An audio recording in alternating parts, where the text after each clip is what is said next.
Welcome back to Beyond the Box Score, your ultimate source for high-level basketball breakdowns with a dose of strategy, drama, and prediction.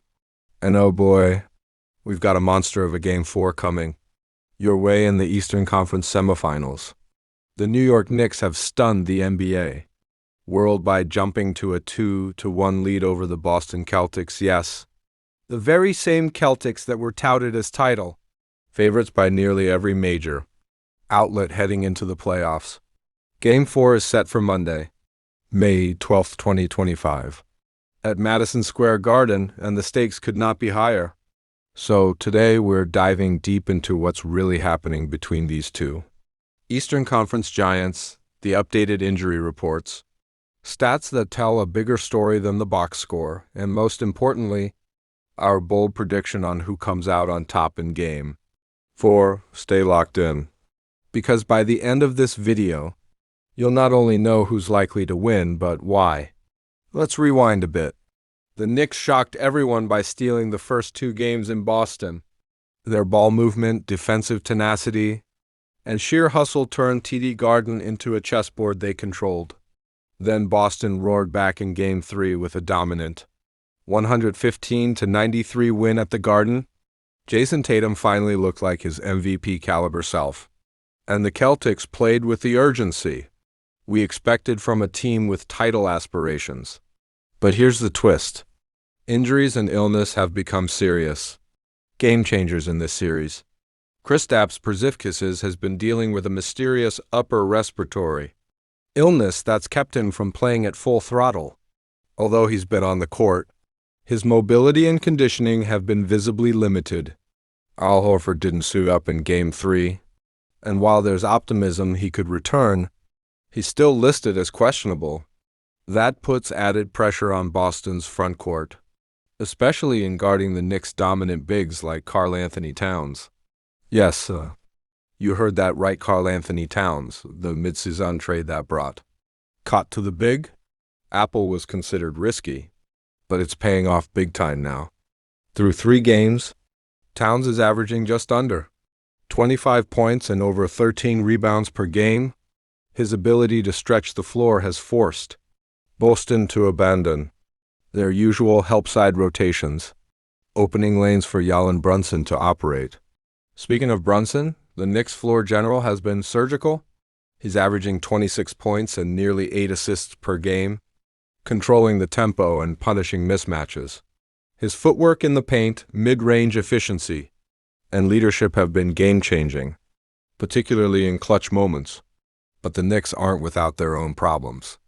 OG Anunoby missed Game 3 with a nagging hamstring issue, and while he's considered day-to-day, it's still unclear if he'll be cleared for Game 4. Mitchell Robinson remains out, though he's resumed contact drills and could be available later in the series. Ariel Hukporti also remains on the sidelines. Despite the injuries, the Knicks have leaned on their defensive depth and rebounding advantage. Josh Hart, Quentin Grimes, and Isaiah Hartenstein have stepped up big time in supporting roles. Hart, in particular, has become the emotional engine of this team, diving for loose balls, switching onto multiple positions, and keeping the Knicks mentally sharp. On the Celtics side, Jayson Tatum is finally heating up. He put up 34 points in Game 3 and appears to be recovering from his early series knee soreness. Jaylen Brown has been solid but inconsistent, averaging nearly 23 points per game but struggling from 3. With Porzingis and Horford either out or compromised, Boston has shifted more responsibility to Derek White and Drew Holiday, both of whom have had moments but haven't consistently produced on the offensive end. From a statistical standpoint, the Knicks are winning the rebounding battle by an average of 6.7 boards per game in the series, and they're outscoring Boston in points in the paint. While the Celtics still have the edge in three-point shooting, the Knicks are forcing more turnovers and converting them into fast break points, something Boston typically excels at limiting. Now, let's talk about betting odds and predictions. According to SportsMole and Odds Shark, the Knicks are currently favored by a narrow margin of 3.5 to 4 points per game.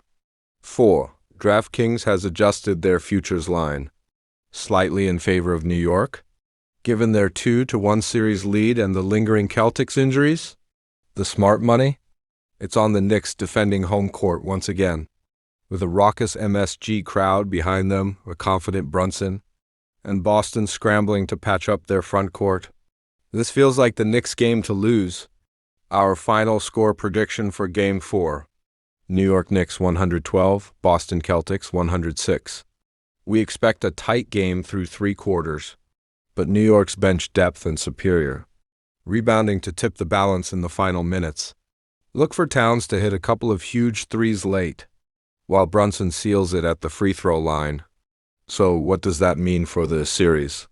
If this prediction holds, the Knicks take a 3-1 lead, heading back to Boston, and they'll be just 1 win away from their first Eastern Conference Finals appearance since the 2000s. But don't count Boston out just yet. They've been here before. They've got the experience. And if Porzingis finds a second wind, or if Jalen Brown catches fire, they could flip this series script quickly. What do you think? Can the Celtics rally to even the series?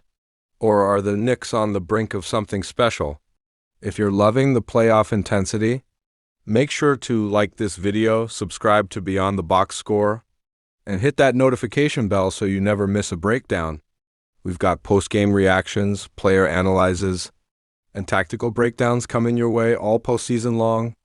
Thanks for watching, and we'll see you right back here after Game 4.